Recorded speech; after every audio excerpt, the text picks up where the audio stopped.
Sir, it's fine. You can take over while I try to do the recording, and I'll make you the host once I'm done, but you can take over. Okay, so not a problem. Thank you. And I can already see that Umpile is already inside the room. Hello, Umpile. I hope you are good. This is Mr. Mutesana Mahema. This is Mr. Mutesana Mahema. Welcome, Nyagi. You guys can call me Tlo. I think maybe you are not familiar with the voice or the name, but I'm just going to be with you for mathematics for quite a long time. I don't know from today until when, but we are going to be together for Mathematics Euclidean Geometry. So I was instructed to do Euclidean Geometry with you guys today. So Euclidean Geometry is known as one of most difficult questions in mathematics.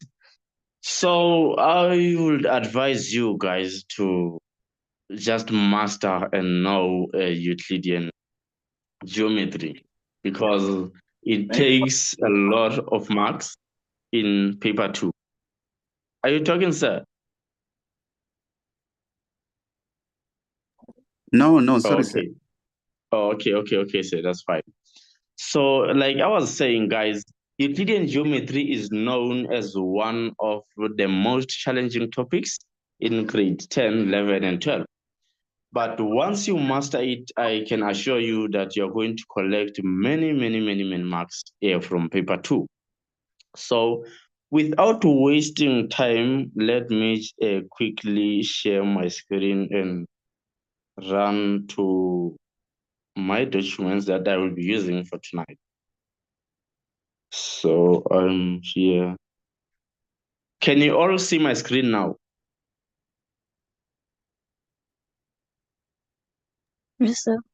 Yes, sir. Oh, okay. Thank you. So we will be doing this Euclidean geometry right in front of us on the screen now. The first thing that we are going to do is to focus on this line property 1 right here. Right here. So this property is saying the adjacent angles on a straight line are supplementary. The other thing that you need to master in mathematics is to know mathematical theory, to understand the terminology of what do they mean by supplementary. Supplementary means that something that is going to be summed up adds up to 180 degrees. What do we mean by saying sum? Mathematical meaning of the sum is when you add those things up. So in this case, we have that angle B1 right here in our structure and angle B2. So that line property 1 is saying if you take angle B1, you add angle B2, you are going to get the outcomes of 180 degrees. The reason being angles on a straight line. I hope it makes sense. So guys, please just let me know if I'm moving too fast or I'm moving too slow so that I can accommodate everyone in the room. So I just talked about the point 1 that is saying if ABC is a straight line, as we can see, then the angle B1 plus angle B2 is equal to 180 degrees. And remember that in Euclidean geometry, you must put a statement that is followed by a reason to support that statement.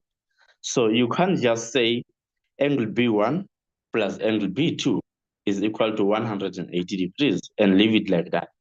You need to put that statement that angle B1 plus angle B2 is equal to 180 degrees. Then state the reason that those angles on a straight line are supplementary.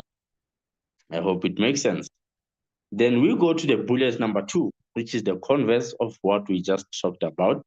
Then now they are saying, if you take that angle B1, you add that angle B2, and the sum of those two angles is 180 degrees.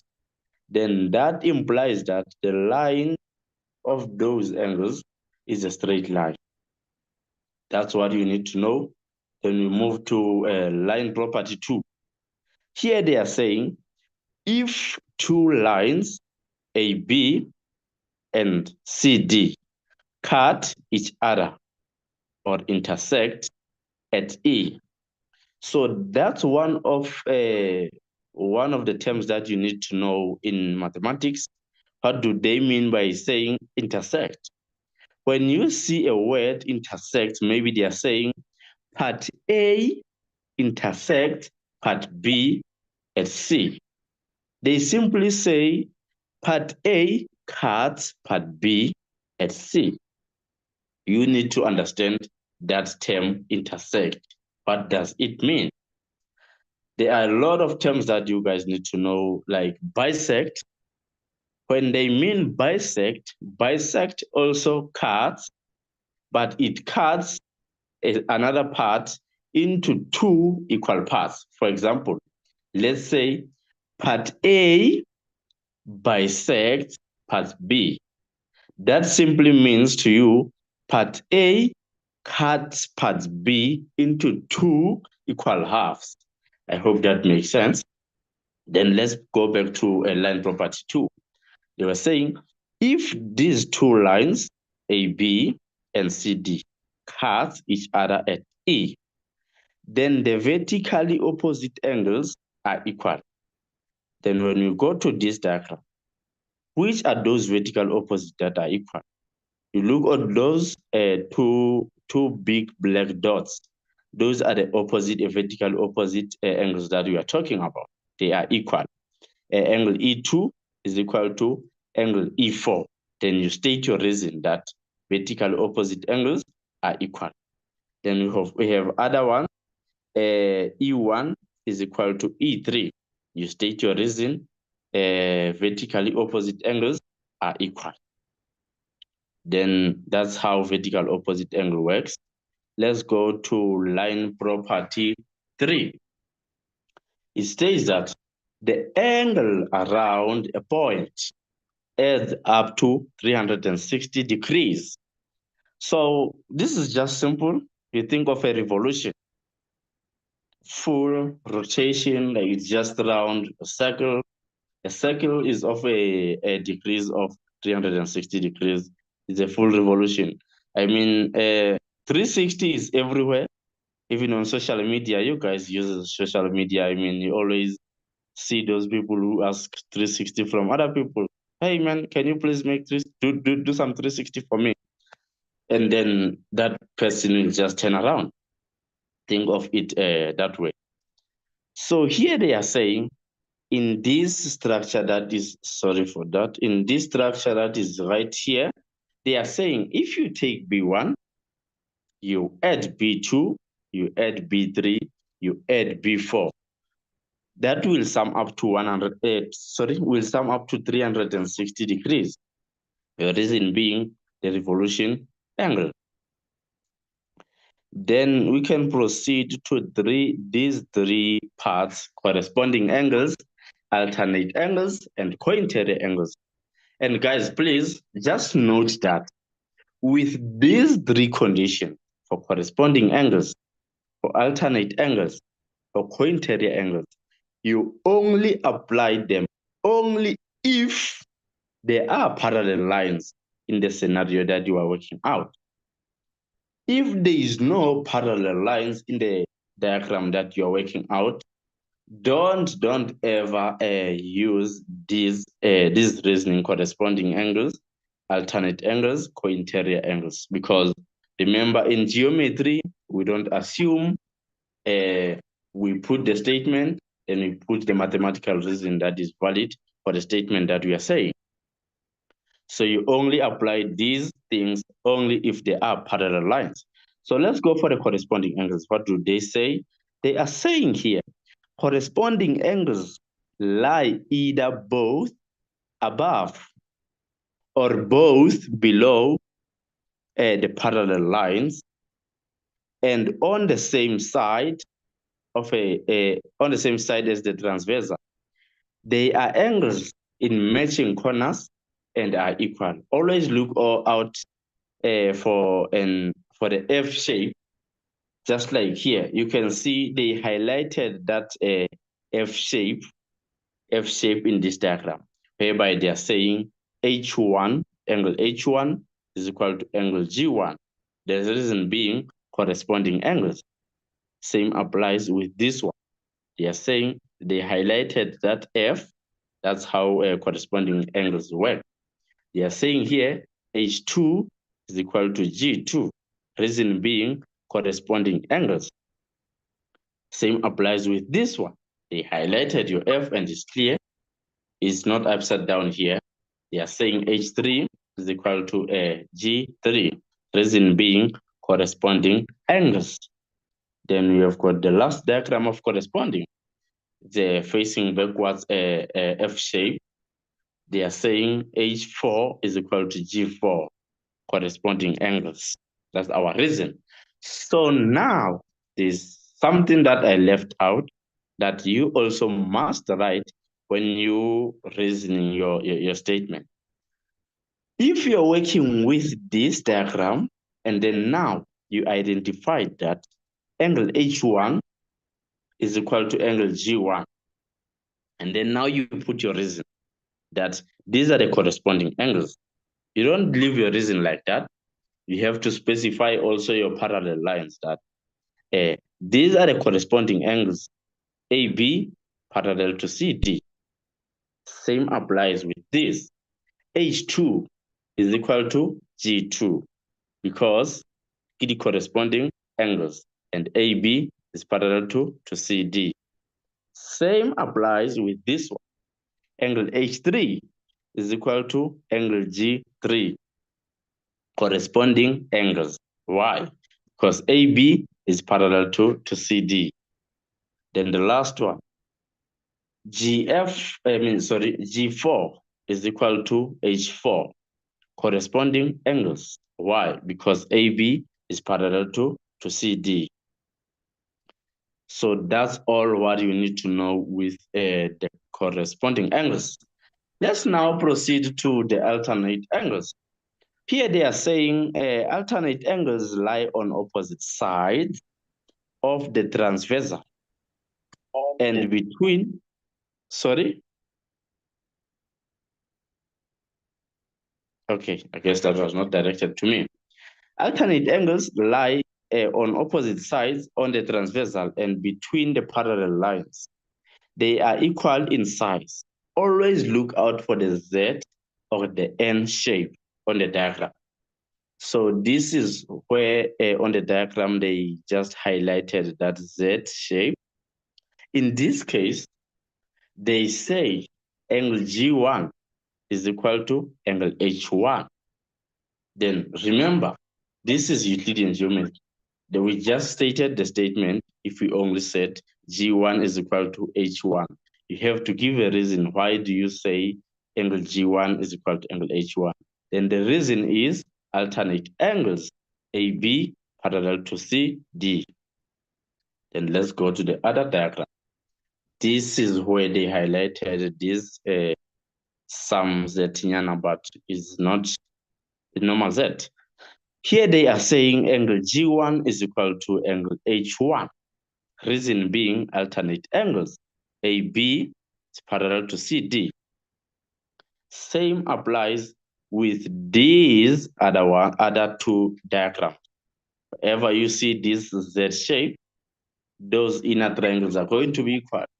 G1 is going to be equal to H1. G1 is going to be equal to H1. Reason being alternate angles, AB is parallel to DC or CD. Then now let's proceed to co-interior angles. Co-interior angles lie on the same side of the transversal between those parallel lines. These angles are supplementary. Note that now with co-interior angles, those angles are not equal, but they are supplementary. And remember, with supplementary, we said when we add those angles, we get 180 degrees. Always now look out for the U shape when you are going to work out with the co-interior angles. So in this case, they are saying if you take G1 and then you add H1, you are going to get 180 degrees. Reason being co-interior angles, because AB is parallel to CD. Same applies with the second diagram. G1 plus H1 is going to be equal to 180 degrees. Reason being co-interior angles. Then you state your parallel lines. AB is parallel to CD. Same applies with these last two diagrams. You have your U shape, there they highlighted it. Then you're going to take those inner angles, you sum them up, and then they give you 180 degrees because they are supplementary. So in this case, angle G1 plus angle H1 is equal to 180 degrees. Reason being co-interior angles, and then you state your parallel lines. Then that's what you only have to know about the corresponding angles, alternate angles, co-interior angles. You need to understand these guys because you are going to use this a lot now in grade 10, grade 11, grade 12, and even after grade 12 if some of you are going to further studies with maths. So to just emphasize this, guys, you only use these reasoning corresponding angles, alternate angles, co-interior angles if there exist parallel lines in the diagram that you're working out. If there are no parallel lines, you can't use co-interior angles, alternate angles, corresponding angles. I hope it makes sense. Then the other thing I need to emphasize is that when you put a statement, the statement needs to be accompanied by a reason. So in these parallel lines, after you stated your reason, put those parallel lines. Which lines are parallel there? Corresponding angles, AB is parallel to CD. Alternate angles, then AB is parallel to CD. Co-interior angles, AB is parallel to CD. Then we are done with parallel lines. We now move to triangles. So triangles is one of those shapes that we have learned, I think, since grade R. So we have got some many types of a triangle. We have got an acute angle triangle, right triangle, scalene isosceles, equilateral triangle. You need to know how to differentiate those triangles because that's going to help you a lot in geometry. Actually, I think in maths, it's going to help you a lot. So let's first look at these acute angle triangles. So they say acute angle triangles is the triangle where all interior angles are smaller than 90 degrees. So there's no other angle that can be 90 degrees or more than 90 degrees in this triangle. All of them are acute angles because you remember that an acute angle is an angle that is less than 90 degrees. An obtuse angle is an angle that is greater than 90 degrees but less than 180 degrees. Then a right angle is a 90 degrees. Then reflex greater than 180 but less than 360. Then the revolution is 360 degrees. Then now let's proceed to the right angle triangle. So by just seeing that right angle, that already told you something because we are saying the right angle is a 90-degree angle. So a right angle, the triangle is a triangle that have got a 90 degrees in one of its angles. So when we look at this triangle, right here, ABC, it's a triangle, then they are saying the largest interior angle is equal to 90 degrees, which is implied by that name, right angle triangle. So that implies that there exists 90 degrees angle there in the angles of a triangle. Then with a right angle triangle, it has got names the sides of that triangle have got names. The name that we are going to use, or the side that we are going to use the most with the right angled triangle, is hypotenuse. Hypotenuse, you can just say, is the longest side in a right angled triangle that is opposite the right angle, or opposite the 90 degrees. Then in trigonometry, you're going to learn about the rest of the sides of the triangle. Then right next to my right angled triangle, I've got a box. Inside the box, I've got the nice theorem there that was invented or discovered by Pythagoras. Pythagoras theorem, we can see here we have got AB squared is equal to AC squared plus BC squared, whereby we can see that AB is the hypotenuse. Then the square of hypotenuse will always be the subject of the formula. And then that will be equal to the sum of the squares of the other sides, which is AC squared plus BC squared. Then to get AC or BC, you just play around your Pythagoras theorem with your mass and transpose. Keeping in mind that when you transpose, if your sign was positive, when it goes to the other side of the equal sign, it's going to be negative. If it was negative, it's going to be positive. It's just do the opposite. Then let's now proceed to the obtuse angle triangle. Then they are saying here, the largest interior angle is greater than 90 degrees. The other two angles are acute. That is an obtuse angle triangle. Because remember, a triangle has got only 3 angles. So one of them, the one that is the largest, must be greater than 90 degrees.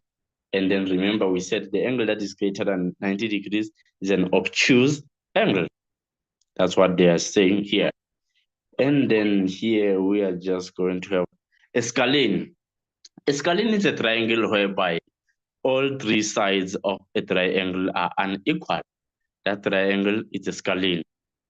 Then from scalene, we can just proceed to isosceles triangle, of which you are going to use that a lot in geometry. Isosceles triangle. This is very, very important, guys. So they are saying here, 2 sides of this triangle that we are talking about, this isosceles, 2 sides of this triangle are equal. And the angles opposite those equal sides are equal. So in this triangle of ours, ABC, we can see that it is indicated that AB is equal to BC. Then now we know that ABC is an isosceles triangle. Then the statement continues that the angles opposite equal sides are equal. B is opposite AC. C is opposite AB. And AB is equal to AC. That implies that angle B is equal to angle C. Reason maybe being isosceles triangle or sides opposite equal angles. I think it makes sense, guys. You don't have to be shy wherever you don't understand, or if I move too fast, you just need to let me know. Then we also have the converse of what we just said. If you are given that angle B is equal to angle C, you can conclude by saying AB is equal to AC, which is the converse of sides opposite equal angles. The converse when you do it in reverse. Then we proceed to a equilateral triangle. I think this one you can just note that equi means equal. So equilateral triangle. So in this triangle, 3 sides of this triangle are equal. And the interior angles of this triangle are all equal.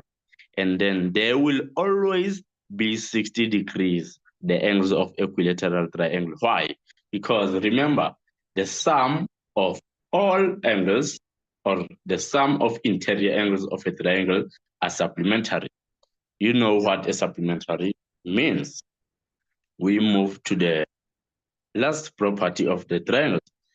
So we can see that we have got a triangle ABC. It's a triangle.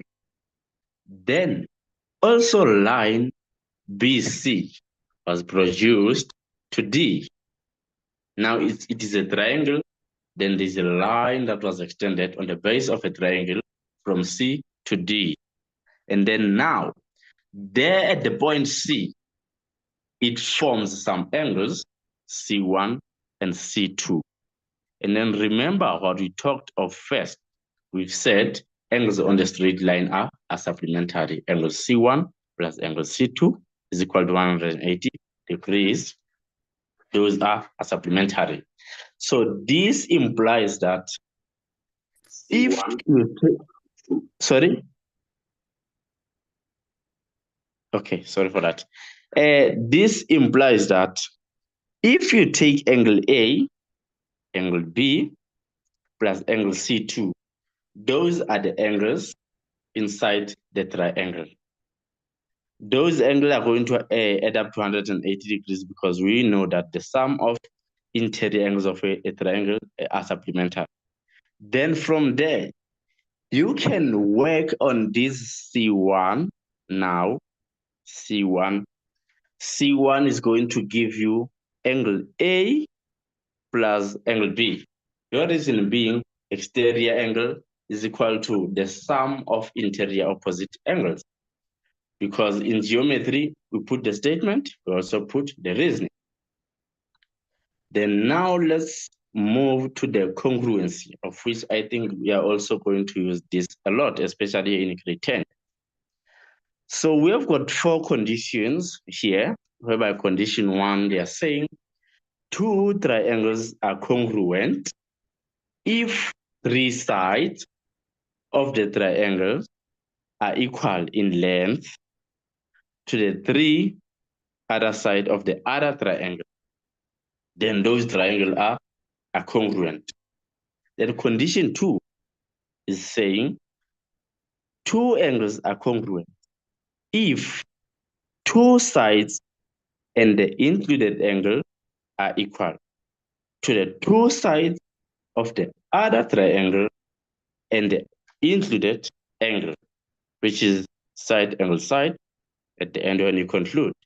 Then condition 3, they are saying 2 triangles are congruent if 2 angles and 1 side of the first triangle is equal to 2 sides of the other triangle and the other angle. I mean 1 side of the other triangle is equal to the other side, and 2 angles of the first triangle are equal to 2 other angles of the other triangles. Then you can conclude by saying those 2 triangles are congruent. Then the last condition, which is condition 4, they are saying 2 right angle triangle, and you know what the right angle triangle is. These triangles are congruent if the hypotenuse, and we know what the hypotenuse is, if the hypotenuse and the side of one triangle is equal to the hypotenuse and the other side of the triangle. Then we are done with the congruency conditions. Now we can just proceed to similar triangles, of which I think is going to be important for you to note. You're going to use this a lot in grade 10. Also, you're going to need this in grade 12 Euclidean Geometry. And grade 12 Euclidean Geometry, I have got a lot of marks in paper 2. I would advise you guys to know and understand this part of Euclidean Geometry. If 2 triangles are similar or equiangular, I think now you can tell me what an equiangular is, meaning their angles are equal. Then their corresponding sides are in the same proportion.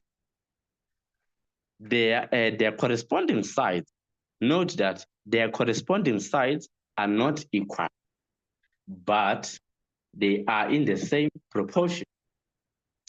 So now in this scenario, we are given a triangle ABC, which is the bigger one on the left.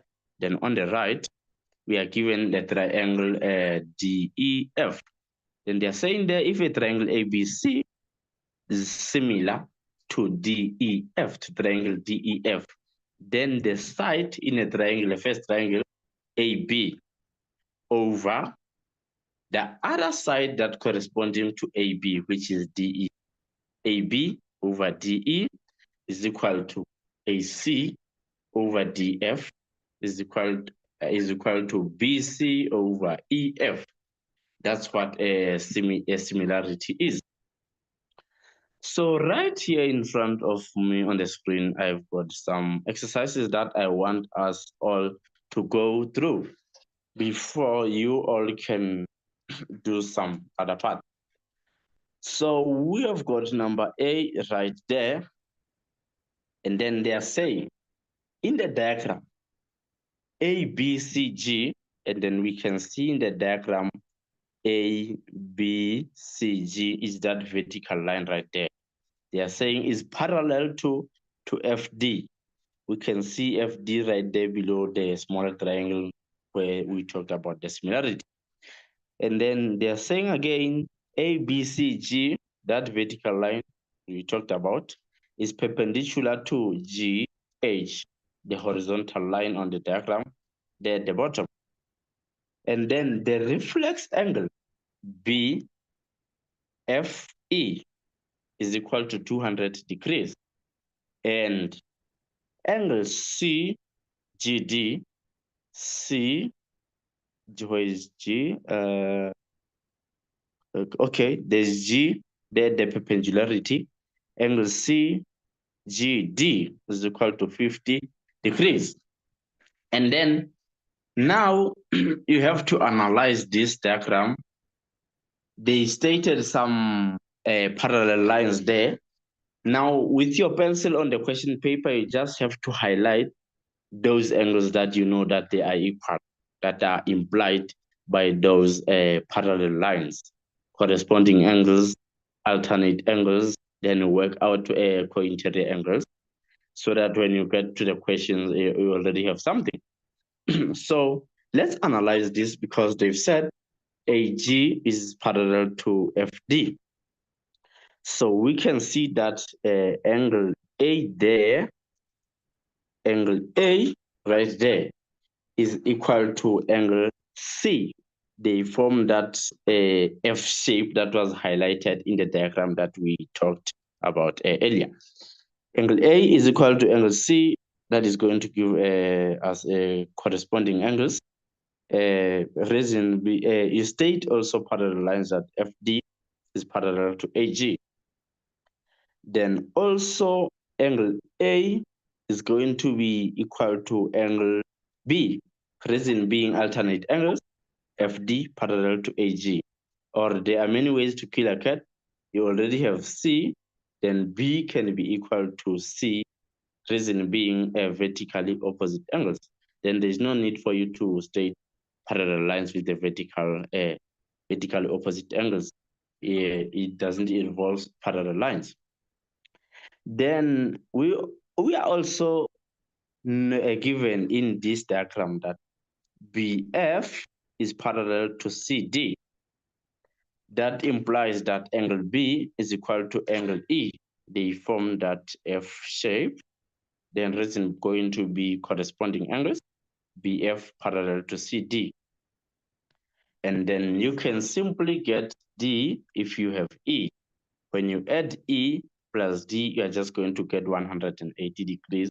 Your reason is going to be co-interior angles are supplementary. Then you state your parallel lines. Then after E, we're going for F. Then we can see F lies in this triangle CGD. And then we have angle E. We talked about that angle, exterior angle, whereby we said exterior angle is equal to the sum of interior opposite angles. Then if we focus on the triangle DCG with the line GCB, we can see that angle E is equal to angle F plus 50 degrees. The reason being exterior angle is equal to the sum of interior opposite angles.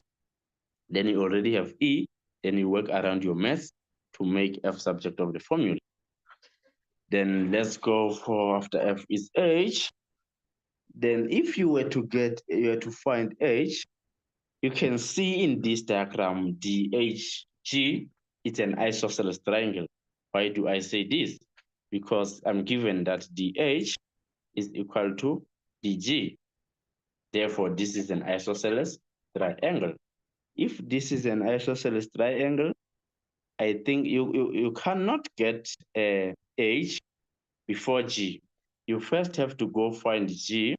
After finding G, you find H, because G is going to be equal to H. We know the properties of the isosceles angle, that those angles at the bottom are opposite equal sides, then they are equal. Then you can go for H. How can we find G?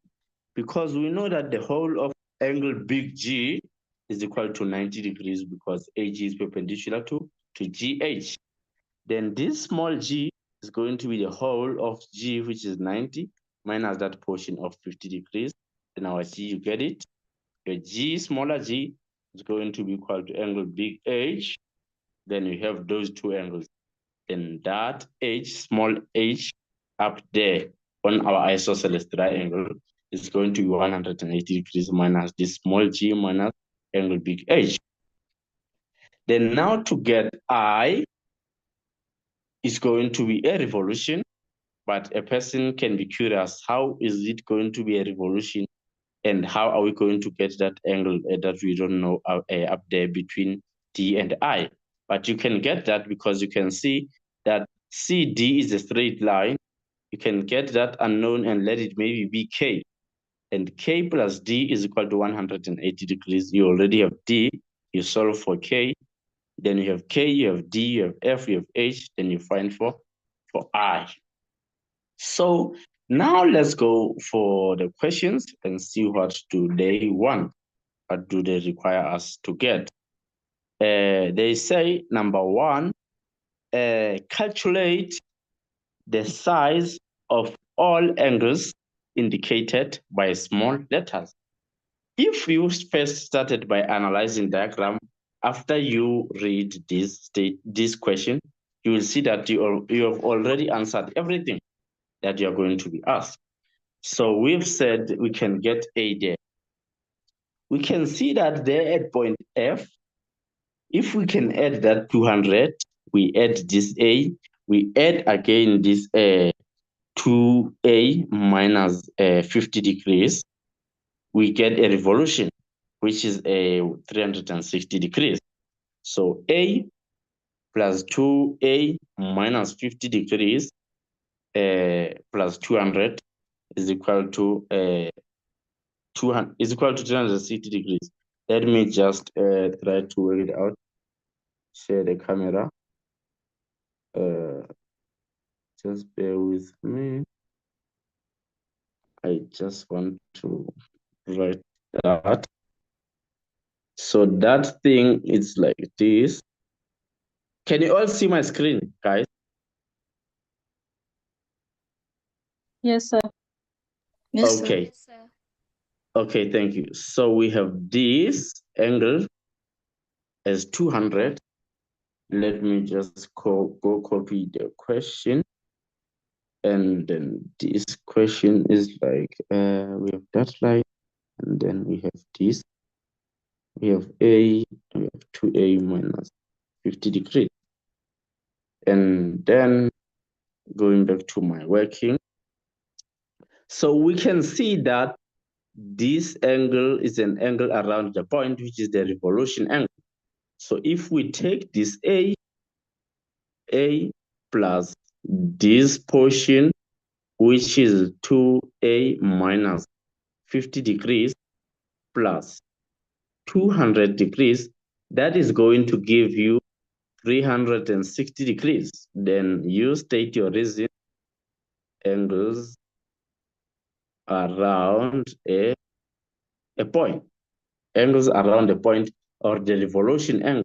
Then you work this equation out, whereby you're going to have 3A, and then let me just have my calculator here, minus, then these The constants, that it doesn't have those variable a, we are just going to transpose them to that side. And remember, if we transpose the changes, the sign changes.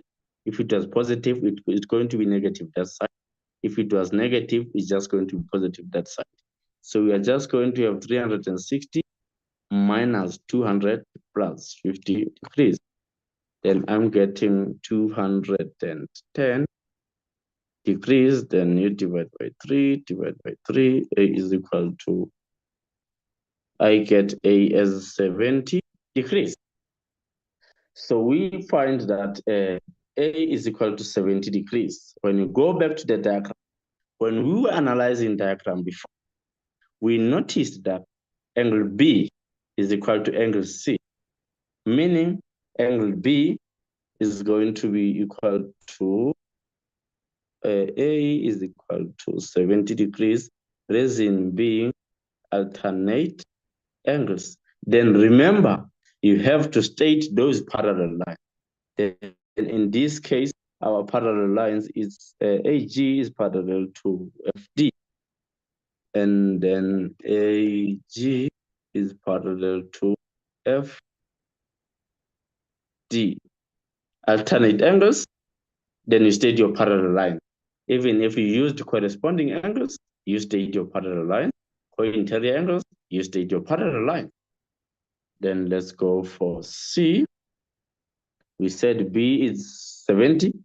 Then C, it's 70 as well, because it's a vertically opposite angles. Then we go for E. We said since BF is parallel to CD, angle E is going to be equal to angle B, because those are the corresponding angles. Then you state your parallel lines. BF is parallel to CD. Then after you got E, you can go to D. D and A co-interior angles. If you add that 70 of A plus D, you need to get 180 degrees. And then you work around your math. You make D subject of the formula, you solve it out. And then for F, as I've said, that in triangle DCG, there is a line extended from DC to A. Then that implies that angle E is equal to F plus that 50. The reason being, exterior angle is equal to the sum of interior opposite angle. And you already have E, then you work around your math to make F subject of the formula. Then we move to G, because it is given that AG is perpendicular to GH. Now you can get the small g, because the whole of big G is 90 minus that 50, you get this small g. And then we are given that this is an isosceles triangle. This angle H, big H, is going to be equal to that small g. The reason being angles opposite equal side. Then you can get that small h up there in our isosceles triangle by saying 180 degrees minus this small g minus big H there. Reason being the interior angles add up to 180 degrees of a triangle. Then to work that I there, it's a revolution. You first let this angle that is unknown here, maybe you can let it K as I've said, and then work it out, 180 degrees minus D, you'll find D, I mean K. And then after you found K, you have D, you have F, you have H, then 360 minus those letters, you'll definitely get your I. Then number 2 is saying, show that DF, where is DF? There is D, there is F, right? There is perpendicular to FE. So how do you think we can attack this question, guys? Anyone who have got some idea?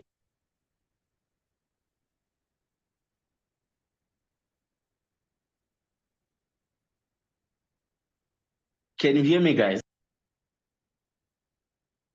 Yes, sir. Anyone with the idea of how we can tackle this question? Show that DF, right there, DF is perpendicular to FE. Anyone with an idea? Yes, sir. Okay. You have some idea?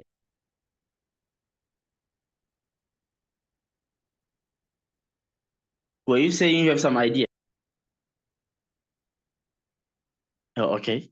No, I think maybe you responded to something else. But to save some time, guys, to show that DF is perpendicular to FE, we simply have to show that that angle there, 2A minus 50 degrees is 90 degrees. And we already have the size of A. Then you can simply just say 2 times A. What is your A? Your A is 70 degrees minus 50 degrees. Then 2 times 70 degrees is just going to give you 2 times 70. It gives you 140 degrees minus 50 degrees. Then 140 degrees minus 50 degrees, we get 90 degrees. Then if we get 90 degrees there, that implies that DF is perpendicular to FE. Then you are done with number A.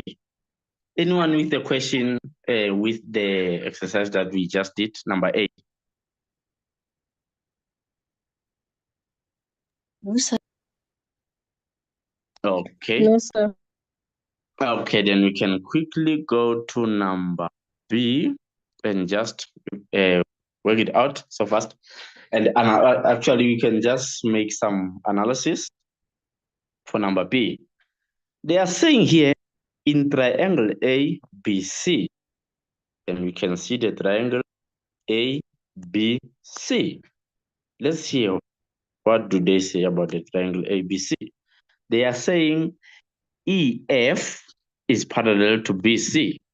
EF is parallel to BC. That implies something. We have been talking a lot about a parallel line, guys. Corresponding angles, we can identify them if they are those parallel lines. Alternate angles, we can identify them if they are those parallel lines. Co-interior angles, can identify them too if they are those parallel lines. So let's look at this diagram. In this diagram that we are having, we can see that angle C, that small c, is equal to this 2A right here at E, because they form that F shape here. So reason is going to be corresponding angle. Then you state your parallel lines that EF is parallel to BC. Same applies with E is going to be equal to this 80 degrees. Excuse me, reason being corresponding angles. Then you state your parallel lines. EF is parallel to BC. And then after you analyze that, okay, E plus D is equal to 180 degrees. Co-interior angles are supplementary. Then you state your parallel lines. EF is parallel to BC. Then ABC is a triangle. E plus C plus B is equal to 180 degrees. Interior angle, sum of interior angles of a triangle is supplementary. Then we can also see that this 5A that is outside of our triangle here, we can say that is equal to this angle E plus angle C, reason being exterior angle is equal to the sum of opposite interior angles. I think we are done with analysis. We can just go to the questions and see what we can do there. They are saying calculate the size of A, hence afterwards show that AE is equal to AF. How do you think we can tackle this question, guys? Anyone with an idea?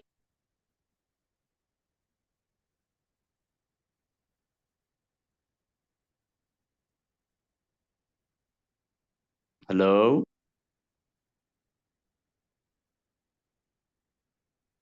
Can you all hear me, guys?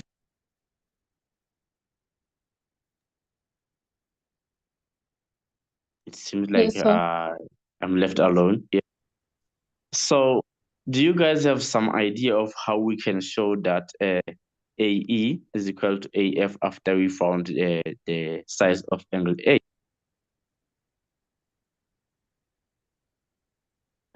Can't we find A by finding D and then using alternate angles? So you're saying we should find the D first? Yes, sir. Okay. I hear you say we should find D, and how are we going to find D? Angles on a straight line. Okay, that's good. D is equal to, so D is going to be equal to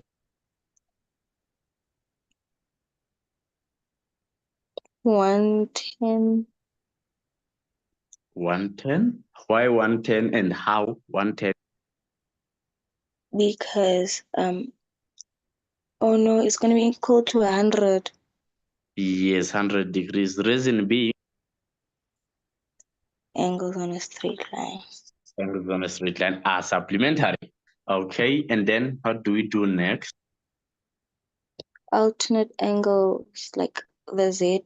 So D is equal to 2A. Is equal. Aha, I think this is where you made this mistake. Okay, they form something like a Z there. I can see that Z is AEFC, right?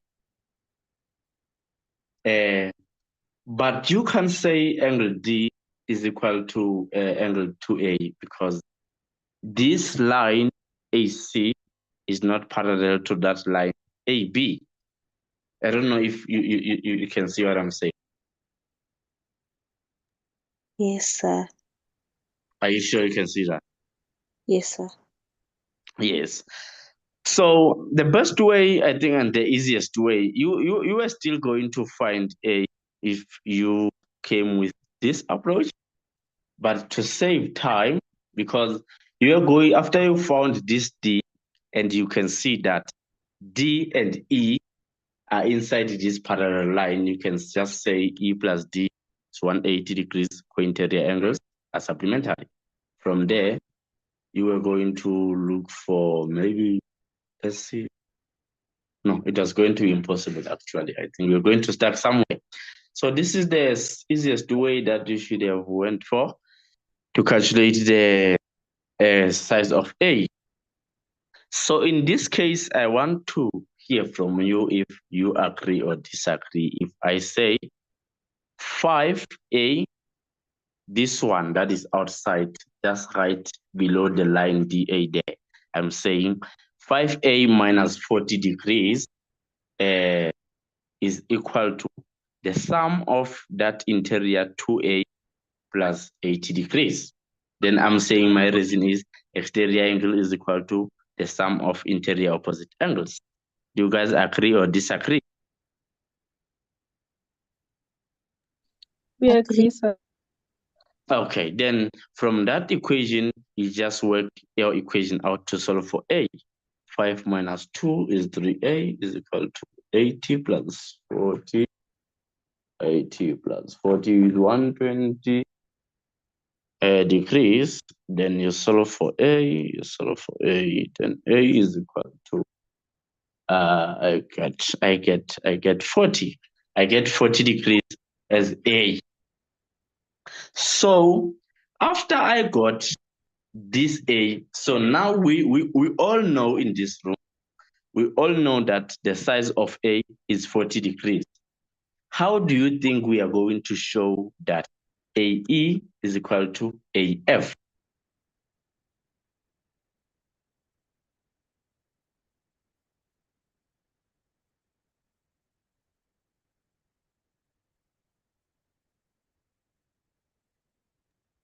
Sir, Okay, yes, I'm listening. will we say that the opposite sides of the isosceles triangle are equal? Okay, then I've got a question to you now. Which isosceles triangle are you talking about? So there's no isosceles triangle. Yes, because that's what we are proving. We want to prove that AEF is an isosceles triangle. But yeah, you are coming up with something. Give it a try again. What do you think? So we say that because... Sorry? No, so you can continue. Oh, I was saying actually we already have the size of A, which is 40 degrees, right? Yes, sir. Then meaning that angle at 2A there is going to be 2 times 40, which is going to be 80 degrees, right? Yes, sir. Then that's the converse of that statement that or reasoning that we used to state when on an isosceles triangle when we want to find an angle. If we are given that two sides are equal, we say angles opposite equal sides. So now you can say sides opposite equal angles. And those angles is this one that we are talking about, 80, and that's 2 times 40. Does it make sense, guys? Yes, sir. Okay, thank you.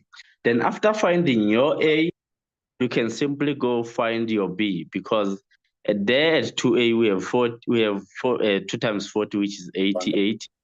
Then plus B, that's sum up to 180 degrees. Then from there, and then we can get D, as one of you have said, that we can use the angles on the straight line. Simple. Then according to our analysis, we did some analysis earlier on that E is equal to this 80 degrees. They form that F, corresponding angles. EF is parallel to BC. Then that small c, that angle B, is equal to this 2A. Then this implies that this angle is equal to angle 80 as well. Then corresponding angles, EF is parallel to BC. Then you are done with your question. Do you guys have any questions regarding the problems that we just did now?